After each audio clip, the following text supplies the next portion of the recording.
I request protocol to escort His Excellency and invite him to address the Assembly.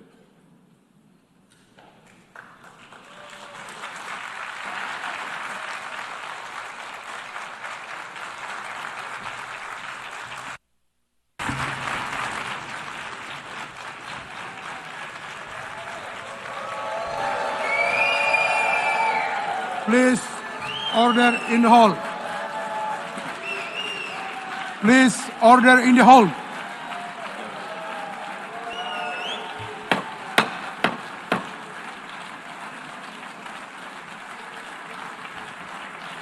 Please, order in the hall.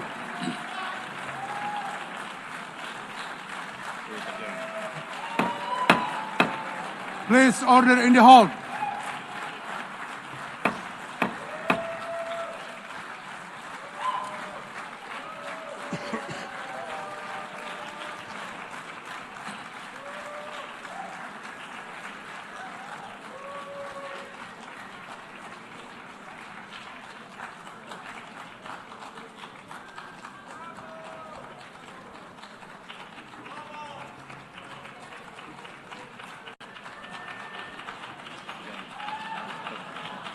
Please order in the hall and please be seated.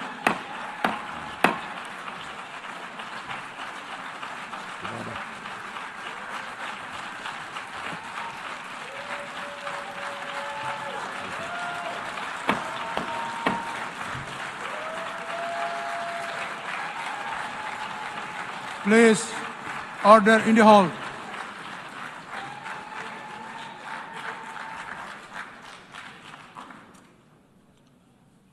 Mr. President, the families of our dear hostages languishing in the dungeons of Gaza, ladies and gentlemen, last year I stood at this podium and I showed this map. It shows the curse of Iran's terror axis. This axis threatened the peace of the entire world. It threatened the stability of our region and the very existence of my country, Israel. Iran was rapidly developing a massive nuclear weapons program and a massive ballistic missile program. These were meant not only to destroy Israel, they were meant also to threaten the United States and blackmail nations everywhere. From Gaza, Yahya Sinwar dispatched waves of Hamas terrorists. They stormed into Israel on October 7th and committed acts of unspeakable savagery. From Lebanon, Hassan Nasrallah had launched thousands of missiles and rockets at our cities, terrorizing our citizens.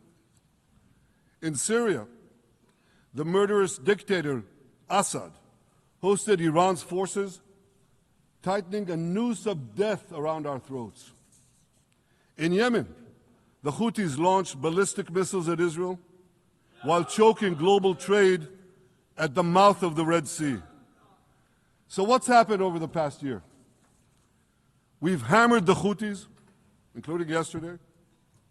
We crushed the bulk of Hamas's terror machine. We crippled Hezbollah, taking out most of its leaders and much of its weapons arsenal. You remember those beepers, the pagers? We paged Hezbollah. And believe me, they got the message. And thousands of terrorists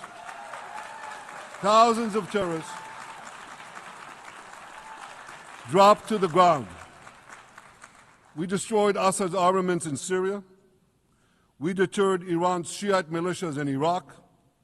And most importantly, and above anything else that I could say to you or that we did in this past year, in this past decade, we devastated Iran's atomic weapons and ballistic missiles programs.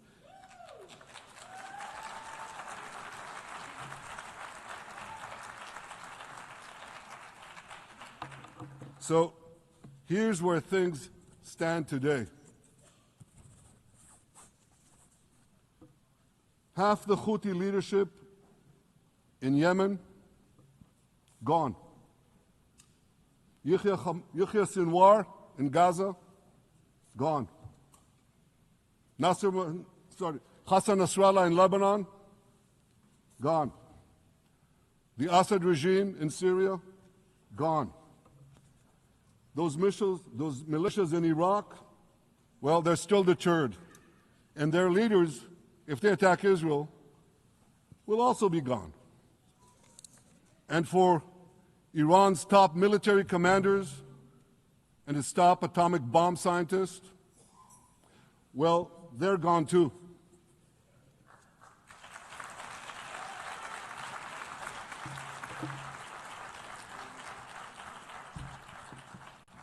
Israel's 12-day war with Iran, which I renamed Operation Rising Lion, that's from the Bible.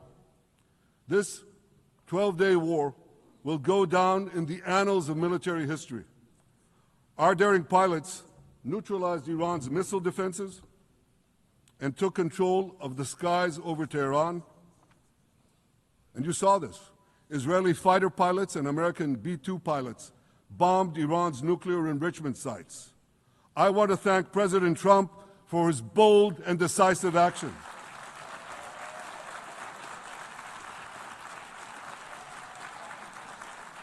President Trump and I promised to prevent Iran from developing nuclear weapons, and we delivered on that promise.